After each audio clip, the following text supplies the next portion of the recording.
So thank you everyone for joining this talk. So now we have So You Want to Be a Surgeon by Mr. Irfan Halim, and he's a consultant general surgeon. So I'll pass over to you then. Okay, so basically I was asked to do this talk, which was initially entitled Life as a Consultant, but the majority of my life has actually been as a trainee trying to get up to being a consultant. So I know you had a talk just now on pathways to surgery. So if anyone has any questions, you can just put it in the chat box, and I'm watching it, so I'll try and answer as we do. I take it most of the demographics of people are usually sixth formers and people who want to come and think about career in medicine and then for a career in surgery. For me, it was always about, I've always wanted to be a surgeon from a young age, and I remember doing dissections and things like that at school and thought that that was the most amazing part of everything that I did. Interestingly, I didn't really see myself as doing any other career, so nothing else really appealed to me. Also, throughout medical school, I found the surgical topics more like anatomy and my general surgical rotations more interesting. And also that hyped with what I would see on TV and ER and Grey's Anatomy and things. I thought surgery was the most exciting field. Then when I started working as a surgeon in my first surgical house officer job, I absolutely hated it. Interestingly, I was working very long hours, which luckily are now protected, but I was doing 100-hour weeks. I barely had time to sleep or eat or have a life outside of it. And I really didn't like surgery at all as a very junior doctor, because I wasn't operating whilst I was on the surgical team. And it made me think that, do I really want to be a surgeon? And things changed when I then progressed up the ranks into my first postgraduate year, which used to be called the senior house officer year. And then I was allowed to do a little bit of cutting under supervision, and I was given more responsibilities, and I wasn't just doing scut work at the bottom of the barrel as a very junior doctor. So I started to see surgery from a very different perspective and started to really like it, as I'd done before. And as the years went on, I rotated through various specialties and thought, which of these appeals to me the most? And initially it was orthopedics and trauma surgery and fixing bones. And later, as I rotated through other specialties, I started to like them even more. So the take-home point from that is that just because you like one specialty doesn't mean that you won't like another if you haven't tried it. So go and spread your wings widely and try and do every bit of experience with every kind of specialty that you may think interests you. I mean, I trained in neurosurgery, ear, nose, and throat, cardiothoracics, plastics, urology, extremely wide range of surgeries. The registrar years, which was through competitive training, was equally difficult because you're given more responsibility, and there's an element of research that you have to do, which isn't essential, but it will help you with your consultant jobs. So almost everybody has research, and not having it puts you at a disadvantage in a way. There are also fellowships that you can do for extra surgical training. So these can be done as an addition if you have a particular specialty, like if you want to do robotics or minimally invasive surgery or something like that. And then once you've finished all your registrar training, you then become a consultant. So all in all, it's a minimum of 10 years post medical school.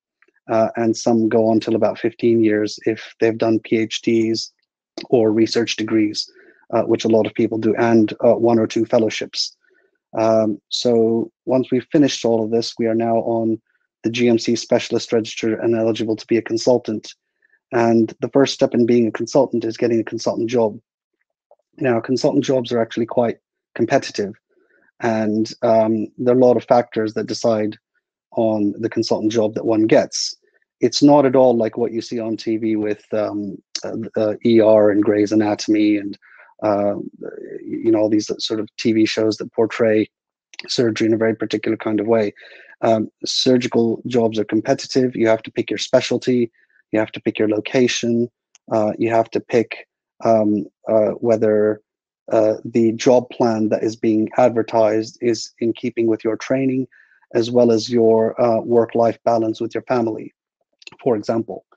There are different distinctions to being a male in surgery and a woman in surgery, and there's another talk, I think, later on today about women in surgery and how that's slightly different, and the different opportunities available to them. And throughout time, the dynamics have changed. So when I trained, the dynamics were entirely different. We used to work 100-hour weeks.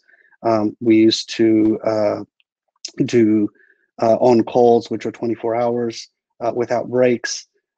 This has all been now regulated into sort of 40-hour working weeks or 48-hour maximum working weeks with the working time directive. They're now shift systems. You're given protected days off if you've done night shifts. Some of my most challenging days were when I started at Friday morning at 7 a.m. and didn't leave the hospital until Monday 7 p.m. Because I was the only person on call in the hospital, and any senior support were on call from home if I needed them. So now that I'm a consultant, I can see that the life has completely changed, because now I'm in charge and responsible for my patients. And in an NHS job, you're given a job plan, which is essentially the roles that, and duties that you will take under your job description, along with additional roles you might want to take, like educational supervising, on calls, clinical lead roles, and things like that. In addition to the NHS, one can do private work. So a few years ago, I left the NHS to become entirely private, in private practice in surgery. And my reasons for doing that were personal, with regards to family and finances and having a better work-life balance. Now, there are, I'm happy to answer questions on both NHS surgery and private surgery. I have done other things besides just surgery. I've done a law degree, so I'm qualified in law, and I did that after I did surgery. I've done an MBA, and I run a few side businesses, which to do with telehealth, and a business to do with a clinic that I run. I've developed educational platforms which are on doctors.net, as well as my own personal project, which I'm developing now. I've written books in surgery, which you can find on Amazon, which are mostly for surgical trainees and medical students, as well as for the MRCS. So there's a lot of things that one can do once you become a consultant, and even as a trainee. And I also do some charity work with Mercy Ships in Africa, where I go there and operate for 2 weeks on a large ship, which is entirely voluntary. And we do some very interesting cases in the West African population that don't have access to healthcare otherwise. So the scope of surgeries is really wide. And my particular reason for picking general surgery was because of its extremely wide net, in which the skills given to you can be extremely widely applied in trauma settings, in elective settings. I mean, literally, you can do anything from breast surgery and vascular surgery to thyroid, GI surgery, robotics. And I see a question here. There's a question about websites. Can I find out more about robotic surgery? That is really towards the end of your training. So you shouldn't even really think about robotic surgery until you're well established in medical school and quite far in your surgical career. The training of a surgeon varies from person to person. I think AA has asked this question, depending on whether you want to do part-time training or full-time training, whether you are a man or a woman. For example, if you fall pregnant in the middle of your training, you may have to take a few years off. So it varies between the individuals and the kind of specialty you have. There's some specialties like urology, which are slightly quieter, whereas general surgery or cardiothoracic surgery is much more intense. And neurosurgery is essentially a 24-hour job. You could be literally called at any time without warning, and you'd have to go in. It says, looking back, would you say your experience has been worth it for yourself? I think it has. Don't get me wrong. There have been times when I've thought, my God, why have I chosen this path? I could have done so many other things, and happily, I've always come back to saying, actually, you know what? I think I've done the right thing. And also, I have changed my career with time. So, like, for example, right now I'm not in the NHS, but before I was. And again, that has to do with work-life balance, happiness, success, pay. A surgeon can earn anywhere from a bottom pay of £3,500 a month, which is literally your first job as a consultant, all the way on to £40,000-50,000 a month or more as a private surgeon. So the finances and remuneration can be extremely widely ranged. Yes, you can only work in private clinics after becoming a consultant, but usually you've had to have a minimum of 1 year in a substantive job before any private hospital will give you the privileges. Hamza asks, what's the main difference between private surgery and working for the NHS? Private practice is essentially you're your own boss. It's a self-employed type of business model where you decide whether you want to work and how much you want to work, and it's essentially run like a business. So there have been days where if you don't feel like going in, you can cancel your patients. The good thing about private surgery is the more you do, the more you get remunerated. And if you don't see private patients, then you don't get paid. So essentially, it's payment for work that you do. The NHS is, a base salary that you get, irrespective of whether you're in a very busy job or a very quiet job. Essentially, you just get paid a salary every month. And a lot of it is controlled by hospital regulations and colleagues, and there's a lot of oversight, and you're often told by managers what you can and cannot do based on what is best for the department at the time. So you don't have that much autonomy as you do with private practice. I think that sort of also answers the positive and negative NHS and private. Private has a lot more financial remuneration and a lot more autonomy, but at the same time, you're on your own, and even your colleagues that were once in the NHS are now your competitors. There's a lot of backstabbing in the private sector because as you do it, you're taking someone's chunk of the pie of their private income because you're getting the patients and they're not. So you really have to watch your back in the private sector. The NHS is quite demanding. It can be for on-calls and your duties. You can have restrictions and restraints such as when you take leave, and if you have to swap your on-calls and your duties, you must give 6 weeks notice before you take leave. None of that exists in the private sector. You can literally take leave whenever you like and do as much work or not as you want to, but then you don't get paid if you don't do that. In total, how many years does it take to become a consultant, asks Beatrice. It takes a minimum of 10 years if you go through the training pathway, but almost always no one does it in 10, and most people do it in about 12 to 14 because they do MDs and PhDs and fellowships and things like that. The law degree, which I did as a part-time course, as a conversion course, which I did because I wanted to do some more medical legal work on the side, which I've also found interesting, to work as an expert witness, to understand concepts of the law. The conversion course is only available to those who already have a primary degree. So it's 1 year full-time. And I did it as sort of night schools whilst I was still doing some locums as a surgeon. So A asked, how do I balance my work and life? Well, I've changed that my career into private practice so I can balance that. So I set my working hours in private practice between 9 to 5. I don't do evenings. I don't do weekends. Certain days I can take off if I want to.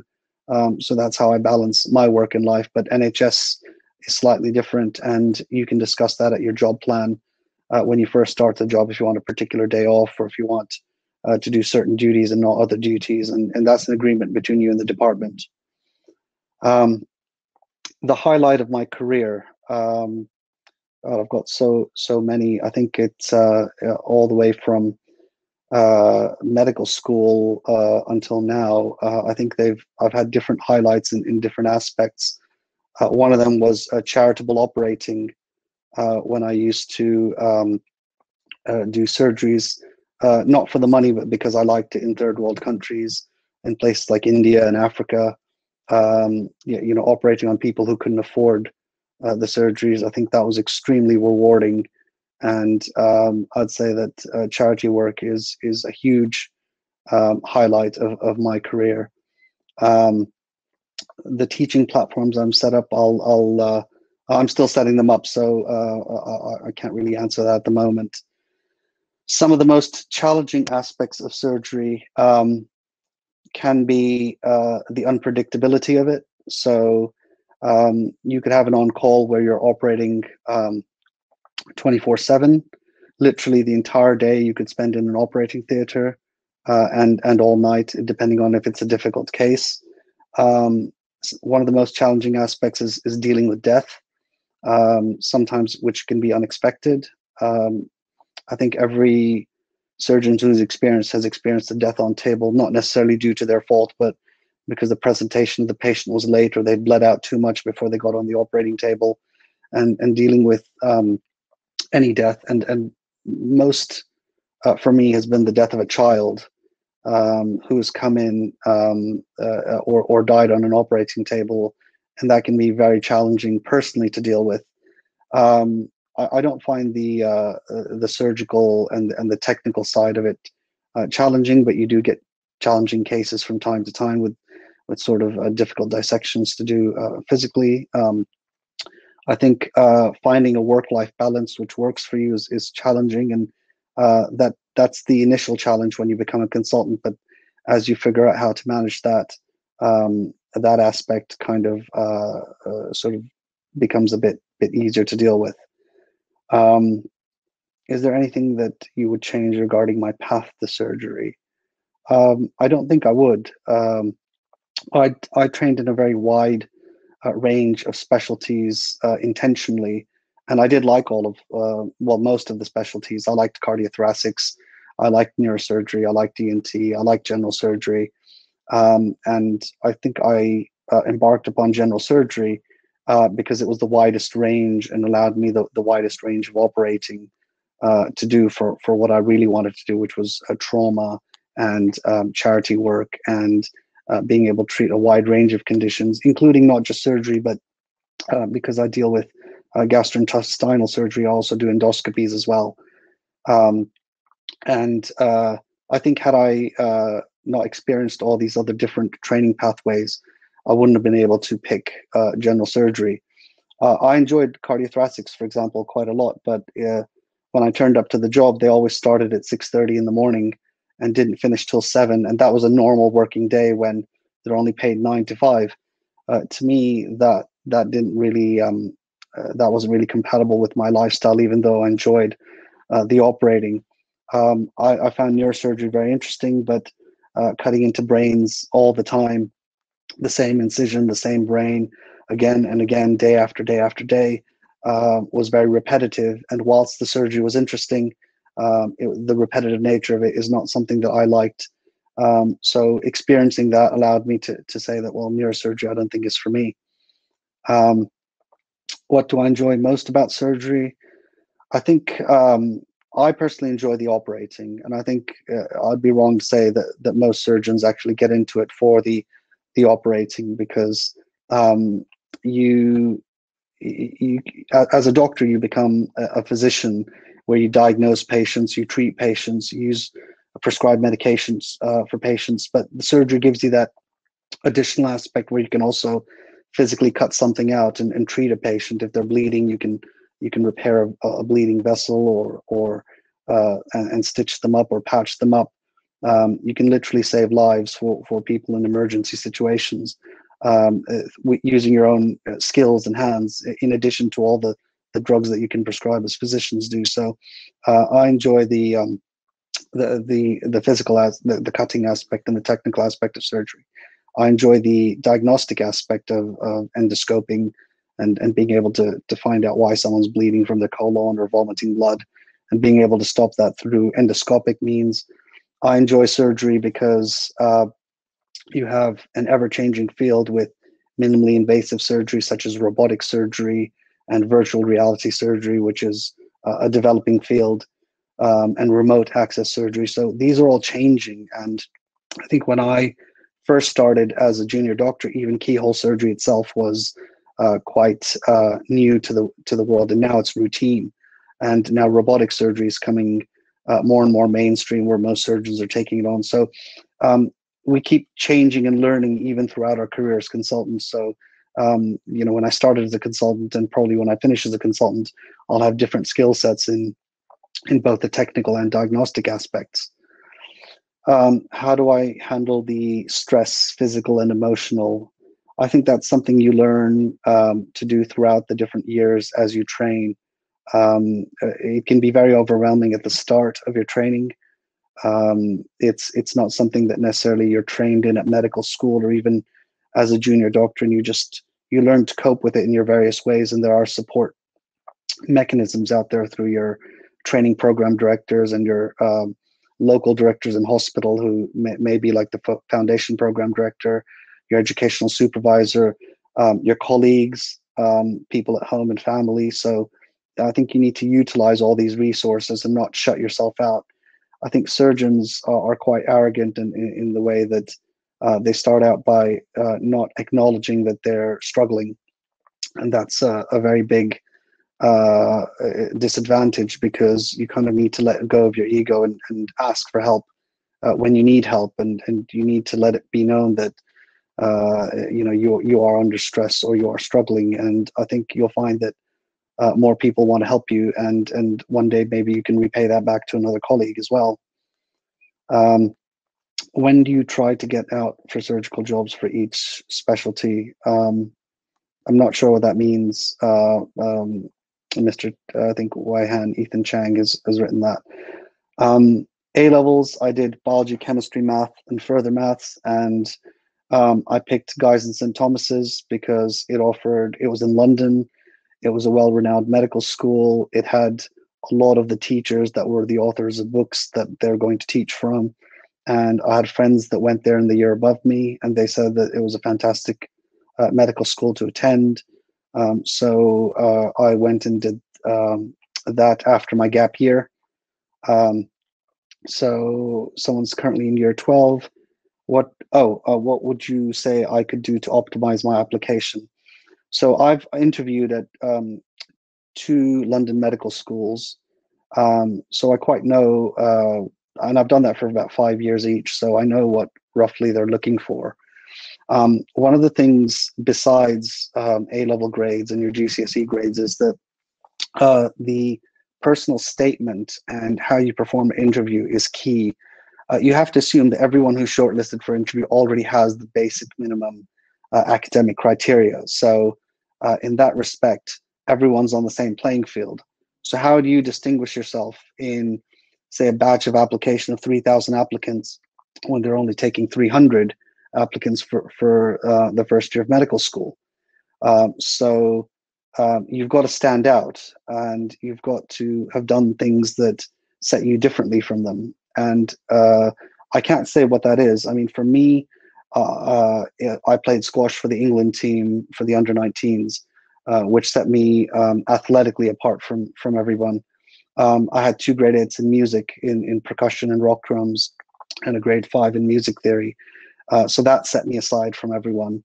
I'd done a whole bunch of things at sixth form college, setting up committees and captaining sports and things like that. So I think on the base of my academic career, which was on par with everyone else's, if you took my resume or CV and compared it to the next person, in addition to all the work experience I did, and you say, which is a better candidate, I think I would have a slightly higher advantage in getting into medical school. The interview itself, they'll ask you why you want to be a doctor, and I think how you answer that question, whether it's rehearsed or whether you've never thought about it or whether you've thought about it too much, The way people answer that question can make an impact as to whether you're taken or not. My answer to that was that, in honesty, I couldn't see myself doing anything else, and that I found the science aspect. I've always liked science. I found the human body especially fascinating. I found research fascinating. I found the new discoveries on a daily basis fascinating, and everything drew me towards medicine. And I did say that I had some insight because I said, you know, a lot of my family members and parents and uncles are doctors. So I said I had some insight into the medical world. And honestly, I couldn't see myself doing anything else. So that's why I want to do medicine. And I think that sold it to the interviewers. But each person has to have their own individual answer, and it can't look rehearsed or something that you've written on a paragraph that you've memorized. You really have to look into the examiner's eyes and convince them that you want to do medicine. So if you want to optimize your application, you need to set yourself apart from the crowd, and whether that means having a blogging website or designing an app or starting up an entrepreneurial kind of venture or a charity or something like that. Whatever it is, it needs to set yourself aside from everyone else, and that's what optimizes your chances. It says, I think I may have heard you wrong. Did you say 40,000 per month for private? I know some surgeons who earn 100,000 a month for private work, and some who. Yesterday, I was with a guy who took 15,000 pounds for his operating that day, just yesterday. So yes, you can earn a lot of money in private surgery, but that doesn't mean that you will. You have to get up there. You have to work through the ranks. You have to become a consultant. You have to run your private practice like a business. And you have to develop a reputation of having really good outcomes. There's a lot of marketing involved.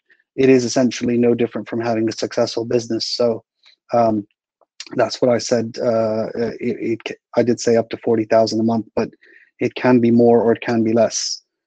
Process of getting into private surgery I've already answered, unless you're a latecomer, which is you first have to become an NHS consultant. And then you can apply to hospitals for practicing privileges. Ethical issues I've had to deal with. This is, for example, one of those questions like you have a Jehovah's Witness who isn't allowed to have any blood, but they're bleeding, and how do you tackle that question, because they won't take a transfusion, and yet you can't stop the bleeding because of various factors, or they don't want an operation. One of the most ethical issues I've had is where a patient who was unconscious and bleeding to death needed the blood, and he himself wasn't a Jehovah's Witness, but his sons were, and they didn't want blood given to their father, but we couldn't get his permission because he was intubated on a ventilator in the intensive care unit. So essentially it had to go up to having a court order. So you can run into some fairly ethical issues depending on the specialty you're with. For example, if you're in obstetrics and gynecology, if you have babies to deal with in pediatric surgery.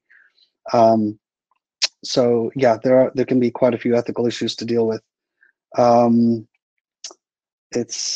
think you said you need to be a consultant before. Yeah. How can you become a consultant?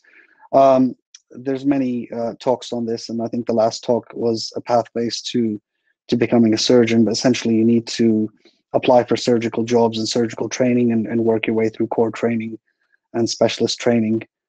Are there opportunities for core trainee surgeons to work abroad temporarily, whether it's volunteering or just working somewhere else? There are. You can do your USMLE exams and get a fellowship abroad in the States. You can apply in other countries to work as a trainee, and that is definitely an open pathway. And I know that between my core surgical training and higher surgical training, I had a fellowship in South Africa in trauma surgery, where I got to do a lot of cutting, and that was through just a simple application and reaching out to a program director in South Africa by email and asking, I was introduced to your program. Do you have any openings? Can I come and watch or participate? So that's how you can, take on board other opportunities for surgeons who are not yet consultants. And often it helps to go and see how surgery in other countries works, because It's completely different systems in the States and Australia and India and other places I've been to. In some places like Australia, you can't step into the door of the hospital if you haven't made a payment. There's some places that have slightly private surgeries, completely private surgeries, or entirely government-run facilities. Is being private sector better than the NHS? I'd say it is. Can you work on charity after S5? I'm not sure what S5 is. For women non-binary who want to have a family, how do they do this whilst being a successful surgeon? There is another talk on this coming up, so probably best to ask them, because I can't really answer that being a man. But I know many really successful surgeons who are women who've managed to have 4 children and are now top of their game in both vascular surgery and as a training program director. So it is entirely possible to do it. What's the base salary of a surgeon? There's a national scale which you can see. So a base salary of a consultant surgeon is now £82,000, which is heavily taxed and heavily pensioned. So you probably take home about £3,800 as a monthly start-off salary at the start. But then that increases as you do more. Can you any other degrees for conversion degree? Well, I think you meant for the law degree, which is a graduate diploma in law. So what are the other extracurriculars you do now? So I do, besides my private surgery, I do medical legal work, where I advise law firms on the likelihood of a success or a win, and I do that for a fee. So essentially, I outsource my work to other law firms. I sometimes do locums in hospitals to keep my hand in the NHS, because in private practice you don't really do any emergency work. So doing the locums allows you to that aspect of still doing an appendix or a major trauma case. So it keeps my hand in the acute side of things. I do charitable work on the side as well. So yeah, I do a few extracurricular activities, and the extra time and money allows me to spend time with my 4 kids. It allows me to travel a lot more. So I travel a few times a year, not pandemic excluded, but I think the time off and the freedom of the job allows me to explore the world, which is something I've always wanted to do. There are some surgeons who don't want to do any private practice at all, and they like their NHS job as a base and all the things they can do within that, and that's great for them. That's what they've chosen. What sort of surgeon are you? I'm a general surgeon, and my training is mostly in gastrointestinal surgery. What does being a locum entail? Locum essentially is that a hospital has a need for a surgeon to cover sickness or maternity leave, or someone's been suspended. So they have a vacancy and a gap at a particular level, and they need someone to come in and fill that, and they'll pay you an hourly rate to do that. What courses do you need to take to work abroad? You don't. You need to get registered with the licensing agency, but a lot of places in Europe will require you to know their language before they give you registration, just like our GMC won't give registration if you don't speak English properly. I do some child surgery. I do some pediatric circumcisions and things like that. You are allowed to stop work. You can take a break during an NHS shift, provided you can physically. I mean, if you're the only surgeon at 2 a.m. in the middle of an operation, someone's hemorrhaging, I don't think taking a break is the right idea, because you're under a lot of strain. You can always call colleagues for help. They are in the building. I've known some colleagues to call others in the middle of the night because they needed help during an operation that their trainee couldn't provide. I went to Guy's and St. Thomas's Medical School. There's a whole bunch more questions, but I want to know if the moderators wants to ask anything in particular, because some of these are repetitive.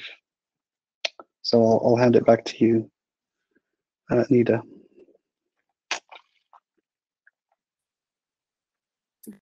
Hi, thank you so much for your talk. It was great.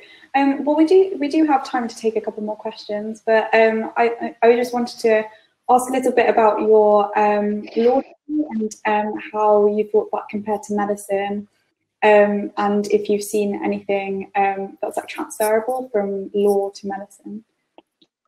Right. So law was completely different from the medical degree. So the medical degree was a lot of sciences, a lot of physiology, anatomy, um, things like that, pharmacology that we learned, a lot of patient interaction. When I did law, I was already a consultant surgeon by that time, and learning about statutes and legal instruments and the different kinds of case law out there, criminal law, tort law, property law, on whether you're allowed to use someone's pathway or not. I think they called it land law at the time, constitutional law. Uh, some of it was very interesting. I found especially the tort and negligence side of what is negligence, and I could see how these cases applied to the kind of work that I did, including criminal law. But certain things like constitutional law and judicial reviews were equally boring. Um, like medicine, when a lot of these students here who haven't yet embarked on medical school, not everything will be interesting in medicine. Just because you think doing a medical career or going to medical school or even starting a medical course is the best thing that it's your dream to get into a medical school and start on a medical degree. You'll find things that are not interesting. For example, I did not at all like my psychiatry rotation, and others found it very interesting. I didn't like sociology and psychology, but I loved anatomy, physiology, and pharmacology. So just because you study medicine doesn't mean that you'll enjoy it necessarily, or all aspects of it. There are certain aspects you'll like, and they may take you towards what kind of career you're going to have. For example, those who liked sociology, psychology, and psychiatry became psychiatrists, or some went into public health medicine. Some people who liked talking more to patients and hated anatomy became GPs. And in the same way with a law degree, you'll find, I found things that I absolutely detested, and other things that I found equally as interesting, and some even more interesting than medicine. I think putting it all together, I got the degree. I learned how to utilize it in combination with medicine, and sometimes outside of medicine, where I've managed to get myself out of a speeding ticket by writing, the right words, and knowing what the Crown prosecution can get away with by not adhering to the timescales when they send you your notice of intended prosecution. It's not arrived within 14 days. Sorry, you can't give me the ticket. Right back to them, your ticket's cancelled. So it does help in other ways too, and certainly when reading legal contracts, and when you're buying a house and reading the fine print and knowing your rights in stores and whether you can, return your iPhone after 3 years, even though they say you only got 1 year's cover. All these things really help. So I found it a lot more useful, and certainly what I paid for the degree at the time, it's paid me back in multiples. So I can't say I've regretted doing it at all. That's definitely good. I was just wondering, you've probably mentioned this already. So was it, when did you do your law degree? Was it before, or was it as a... I did it in 2010, 10 years after I qualified. Oh, okay. And I did it for one of two reasons. So one of them was to learn more about medical legal, but the other was to assist a colleague who's going through a GMC hearing with no representation, even though they'd done nothing wrong, and needed help legally. So whilst I was reading law, I stumbled upon the GMC law and the Medical Act and things like that. So learning about it really allowed me to help their case, after which they were then exonerated. So there's many things you can use the degree for, and a lot of people don't necessarily have to stick with medicine. They can go on to become lawyers completely, or barristers, or whatever they want to be, solicitors. So you can leave it and go and embark upon another career. You always have the option of coming back to medicine or staying with law, or somehow finding a way to combine the two. I know a consultant, A&E consultant in Kent, who spends 2 days a week acting as a solicitor and 3 days a week as an A&E consultant. And he, did his full solicitor qualification, and essentially works in law firm 2 days a week. So it is possible to have, 2 days of law and 3 days of medicine if your job allows it. Yeah, I think it would relate quite well to medicine as well, because now we have to know a lot about ethics and law and so forth in medical school as well. Also, I really liked how you touched upon how broad medicine is. I think it offers a lot of potential pathways. Like, it is still just a degree, and you can do whatever you want to do, depending on like your personality as well, which is great. Yeah. So just another question was, I know in medical school, like, it could be quite tough managing your work-life balance, and I know that it probably gets even tougher when you're a doctor and a consultant and a surgeon and so forth. How do you sort of manage that, and what strategies do you use to balance your time? I found that the work-life balance is far harder as a trainee, because what many people don't realize is that until you become a trainee, is that there's a lot of rotating.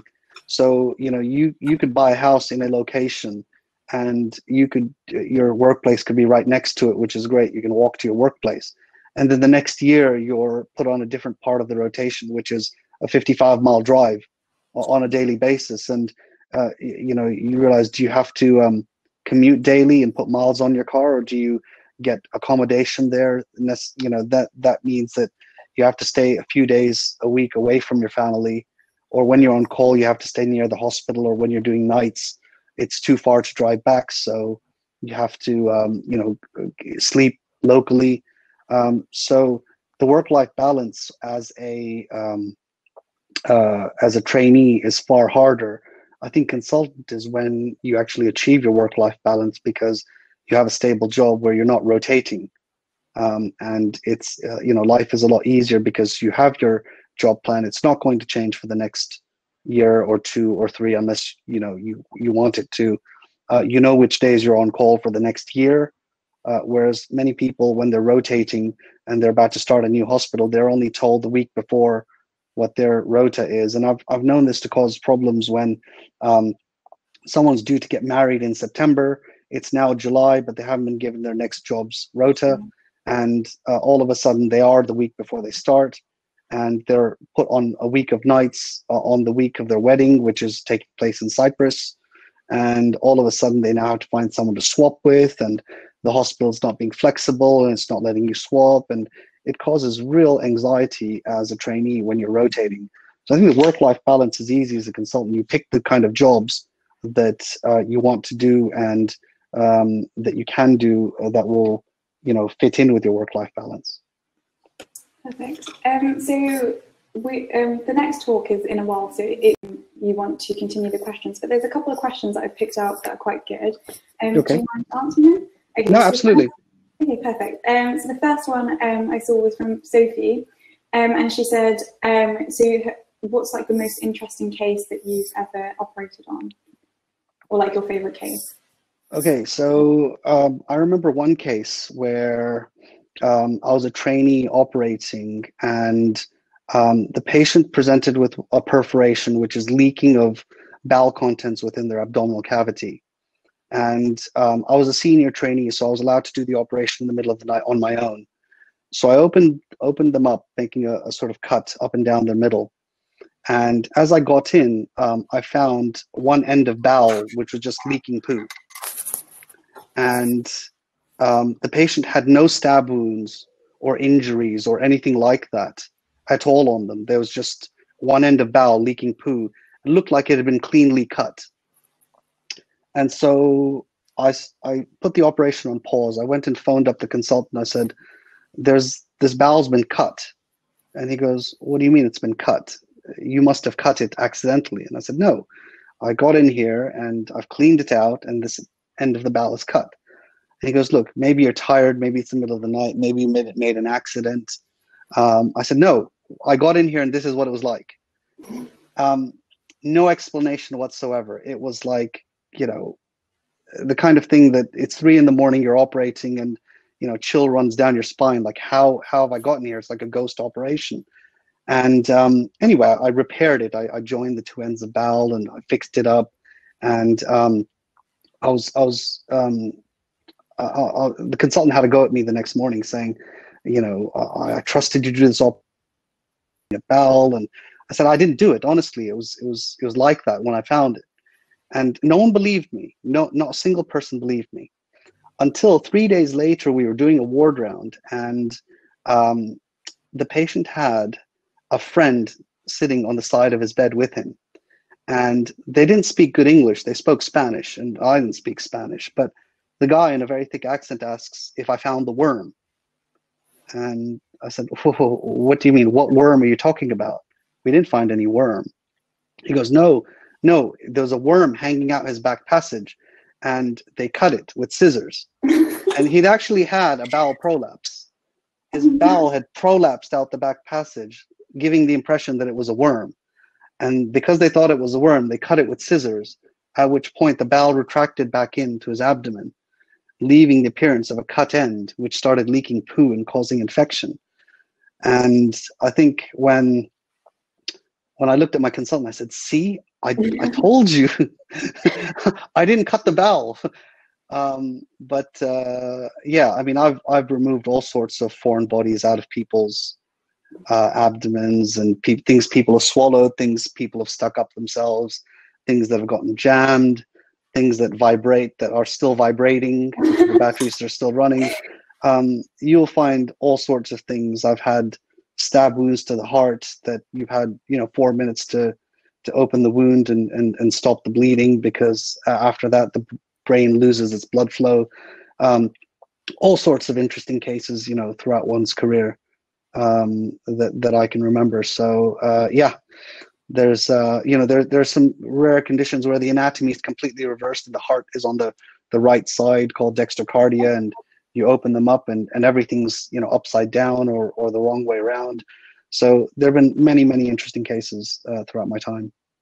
Wow, that sounds really exciting. That was a good case though. At least you got to like you got to the cause in the end. Yeah. But wouldn't it have been painful? Did they just? Oh no! See, the bowel only doesn't have sharp sensation in the middle of it. So after a certain point, it doesn't. So in the back passage, only the last 1.5 centimeters is sensitive to needles and things. Above that, you can stick a needle in the bowel and you won't even feel it. So it's only sensitive to stretch. So you learn these things in physiology, but yeah, it wasn't that painful. It was painful when it started leaking poo and causing peritonitis, which is an infection in the abdomen, but not before then. Oh, interesting. Okay, so there's another question here. So this is a bit different. So would you say being a doctor in America, or I guess any other country, is more financially rewarding than NHS or private practice here? Not necessarily. I used to think that, because the base salaries in the States are between $200,000 and $300,000, which is a lot more than an NHS consultant gets, and certainly the taxes are slightly less there. And the cost of living is also better in the States. So generally, surgeons there have a better quality of life, but there's more expected of them. For example, a consultant here can allow their trainee to operate in the middle of the night should the need arise for a simple case like an appendix or something. In the States, because it's all privately billed, the attending has to be in the building and has to be in the operating room. So you have to kind of go in for every case as a consultant. More is expected there of you, and there's better rewards. Usually you either pick private practice or you pick a teaching hospital, both of which reward well. I think private practice a bit more in the States. Here, it's you can combine both, where you have an NHS job, and on the days that you don't have any commitments, you can go into the private sector. And if you have a lot of commitments, you can do them in the evening or the weekend. So you can eat into your extra time if you want to supplement your income and do more. And certainly you can then cut down on your NHS sessions and say, I want to do part-time NHS for a lesser salary and do more private practice. Because the rewards from private practice financially are far more than the NHS. Okay, perfect. That was a good answer. So a lot of these replies, everyone's saying that it's very inspiring, and there's a lot of thank yous as well. So other questions, they're very repetitive, so I think that you've answered them anyway. There is a question about sports, though, that I can see. A lot of people are saying that they don't do any sports. Sports is just one thing, okay? It's just one thing of many. There are so many other extracurricular things you can do, and you need to sort of ask yourself how you've made a change or an impact that sets you differently from everyone else. There are many people out there who are not athletic, but that doesn't mean that you can't start a charity, or you can't start a venture, or you can't program an app, or you can't do something else. You could start a cooking channel and have 200,000 subscribers on YouTube. You could be an influencer. There's so many things that you can do besides just sports. But whatever you do, you have to set yourself aside as different, and not just I've got the same grades as everyone else. I have no other extracurricular activities, just like everyone else. I've done the same work experience as everyone else. I have the same reasons for wanting to do medical school as someone else. Why should they take you as opposed to the other 2,700 applicants that are out there? And that's really why sports isn't necessarily everything, but there are other things that you can do. You can do music, you can do entrepreneurial activities, anything that is essentially self-guided, that you've done on your own, that shows that you've got drive and you've got self-motivation, that you haven't necessarily been led.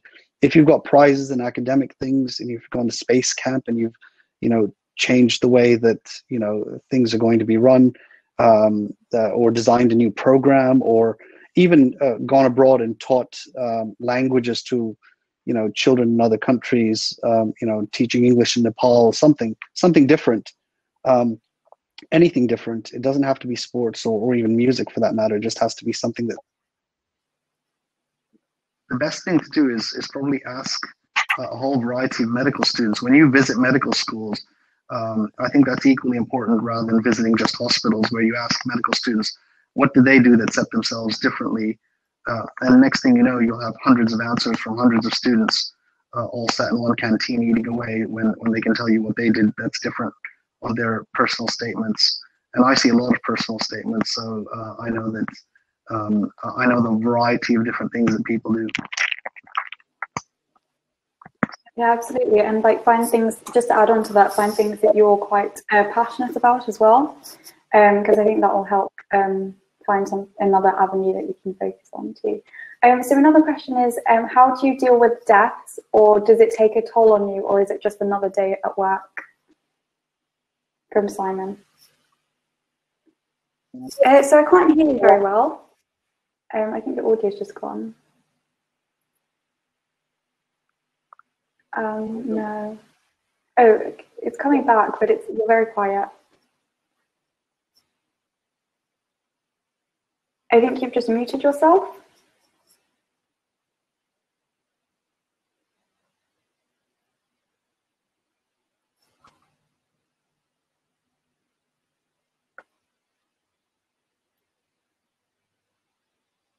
I can't hear you, so perhaps press on the microphone if it says that you've muted yourself. So.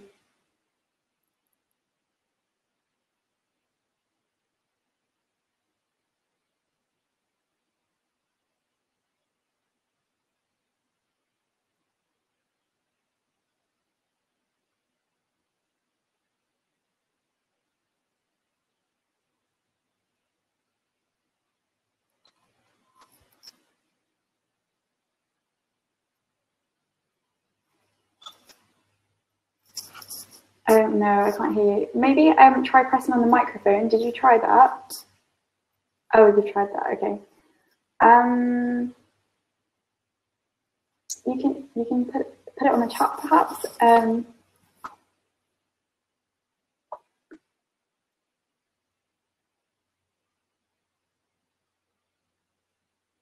going to leave and re-enter. Okay. Okay, so Mr. Halim is going to re-enter. I'm just going to let him in. Okay. Yeah. Great. I can hear you. See, that works. Perfect. Good. All right. So I've got a lot of subjects people are typing out: biochemistry, maths, French. Yeah, probably for the careers to surgery and medical school kind of pathway rather than a. I'm happy to answer anything, Nishta. Oh, so I found a quite good question. It was I don't know if you missed it. So it was I've lost it now, but it was so how do you deal with deaths at work? Death. Okay. So luckily in private practice, I don't come across death that much. And I remember the first few times as a junior doctor, I came across it where I could see a patient struggling and they were do not resuscitate. And I could see them alive in front of me, and I knew that they'd be dying within a few minutes, and there was nothing I could do about it. And I think that initially hit me quite hard because you know someone's alive in front of you, and you know they're going to be dying, and you know how do you cope with that sort of thing? It's there's no training for it. It's something that you come across, and with each one, you sort of have to learn to detach yourself from the emotional aspect of the patient, and say that, look, if you get too emotionally attached to one patient, then you treat every other patient differently, because you're giving this one more time and attention, and by emotionally detaching yourself from patients, that doesn't mean don't be compassionate. It means that by emotionally detaching yourself, you treat every patient equally, irrespective of their beliefs or views or how they're treating you. I mean, I've had patients who are rude to me and horrible to me, but that shouldn't stop me doing my best towards them. So emotionally detaching while still remaining compassionate is a skill that you build up through the years, as you are a medical student and a junior doctor. And I don't think it ever stops. I mean, my most the time that I was probably most emotionally affected was when I was called to the resuscitation, a part of the emergency room, where this woman had abdominal pain, and I did a scan which showed that she had a ruptured aortic aneurysm, which was bleeding. And right next to her was a husband, and they're, I think, 89 years old, both of them. And they had met when they were 5 years old, and were, you know, they'd grown up together, and they were sweethearts, and they were the most, you know, they were each other's lives, and that you could tell by the way they were holding each other at the bedside that they meant the world to each other. And the scan that I did showed that it was inoperable, and by the rate of bleeding, she had about 10 minutes to live. And that there was nothing I could do, or anyone in the world could do, to stop that. So I had to take him aside and say, you've got about 10 minutes to say everything you wanted to say. I know you didn't wake up this morning with her thinking that, but she's going to start to lose consciousness, and she's going to start to bleed, will continue to bleed, and there's nothing we can do to repair this, because it's inoperable. And I remember when I said that to him, I don't think he quite grasped, you know, what I was, the severity of what I was saying, but it really, really hit me, because I could see that, you know, once he's gone, he had no one else. I asked if he had family. I asked if there's support, and he said they're all abroad. No one's around. You know, we look after each other. She does this for me. She's my carer. She does this and that. And you know, I was just thinking, how is this poor guy going to go home and he's going to die of heartbreak? So there have been times well into my career where I found that it's really painful to deal with death, even though I've seen it 100 times before. It can still affect you, and I think that's what keeps us all human, is the fact that you know, you can still feel, and you're not completely a robot detached from you know, from the compassion and the empathy that you can give to someone. Definitely, I think it's right to get that balance, and not get too desensitized either. So actually, like last week or a couple of weeks ago, we did a clinical skills session on breaking bad news, and stuff like that. But I can imagine that it must be so hard doing it in real life as well, and so forth. But thank you for sharing that. But yeah, I think in a couple of minutes it's the networking break. So thank you so much, Mr. Halim. Is there anything that you want to finish off by saying? Any like last advice that you want to give to aspiring surgeons? I want to say that if you want to do surgery, make sure it's something that you really and genuinely want to do, because it will become your life. Whether you go and do other things or whatever it is, once you pick that you're going to become a surgeon, it is not an easy path. It is a long path. It is very demanding. There are a lot of surgeons that you work with are, equally high strung. You have to be, it's very competitive. So you need to have more on your CV than if you're going to, say, become a GP, for example. So just because you get into medical school through all these competitive means and standing outside the crowd, even when you go to specialties, you have to stand outside the crowd. So surgery is more competitive than general practice, for example, or medicine per se. And even within surgery, cardiothoracics is even more competitive. So you need to have written your papers and done your presentations well in advance. And you have medical students and even before that, people who are attaching themselves to labs, writing papers, attending conferences, doing everything they can to embed themselves into their specialty. And you need to prove that that specialty is for you before they take you on. Once you're in the program, you then need to excel in that as well.